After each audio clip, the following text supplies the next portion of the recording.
Today I'm going to be taking a look at the Hex Hyper. It's a tactical gaming controller made by Hex Gaming. The Hyper is one in a series of performance style controllers designed for esports and those who are just looking to take their play experience to a whole nother level. And Hex Gaming is looking to be a legit player in the performance controller market and is hoping to be a solid alternative to Scuff.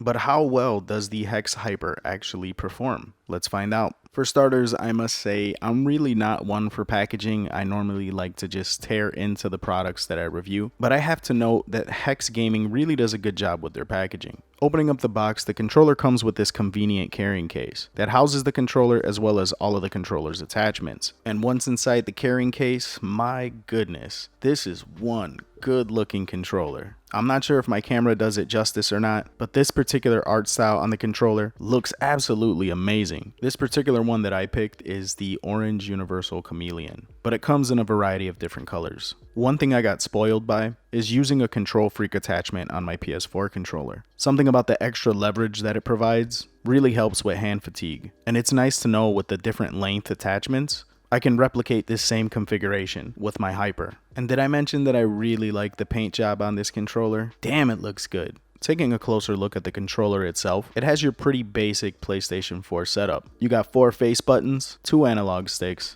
option and share button, the PS4 touchpad, a directional pad, as well as a home button. You got the 4 shoulder buttons, with L2 and R2 being more of a trigger style just like the PS4 controller. Flipping it over on its back, that's where we find all the good stuff. The first thing that pops out is the nice surface texture on both sides of the grip. And then, as you can see, you have 4 bumper style back buttons. In the center is the input that you use to program these buttons, and you'll notice these 2 switches that are used to control the shallowness of the triggers. You flip them up for a shorter trigger pull and leave them down for a more longer extended pull, making this controller ideal for not only shooters but also racing games as well. Now for the past year or so, I've been using the official PlayStation back bumpers, and I really like them, I got no complaints, but the buttons are a bit on the squishy side. One thing I like about the Hyper is that these back bumper buttons have a really satisfying pop when you press them. And I was a bit iffy about having 4 of them initially, but after feeling the way the controller grips in your hands, they're extremely comfortable, easy to get to, and not cumbersome in the least. Not only that, you'll notice that the grips are a bit more on the meaty side. It might look a bit unusual initially, but it is extremely comfortable to hold, and just really helps your fingers perfectly align with those back bumpers. Not saying you would ever purchase a performance controller to use on mobile, but it really does work great for mobile shooting games.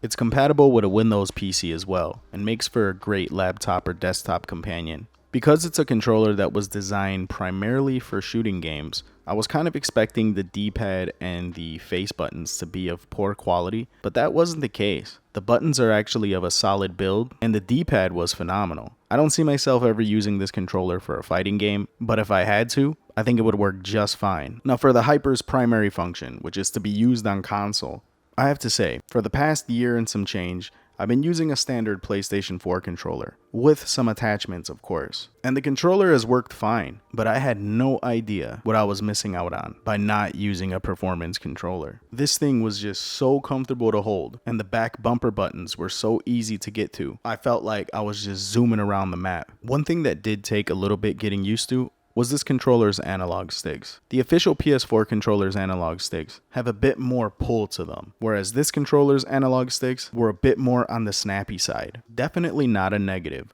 Once I got used to it, I can see why it was used on this style of controller. But it did take a slight learning curve coming from the official PS4 controller. Now, did the controller improve my gameplay? I don't think anything's gonna improve someone's gameplay other than good old-fashioned practice. But I will say this thing was extremely comfortable to use, and it definitely helped with my movements. I felt like I was able to jump out of corners easier, tactical sprint into a slide, and do all that fun stuff with a lot less effort than I would using a standard controller. And it just overall made for a really good play experience. So the Hyper, made by Hex Gaming. I've played around with a few performance controllers in the past, but it's not something that I've seriously gotten into. But after using the Hyper, I don't see myself going back. After playing with something like this, I don't ever want to play a first-person shooter without it. Do I think something like this is required in order to get better in first-person shooters? No, No, I do not. But after playing with something like this, it's going to spoil you very, very quickly. So the Hex Gaming Hyper, it looks great, it feels great, it plays great. I can't say enough good things about it. If you guys are interested in the Hyper or any of the other controllers in the Hex Gaming product line, I'll put links in the description below. Until next time, this is Ness, signing out.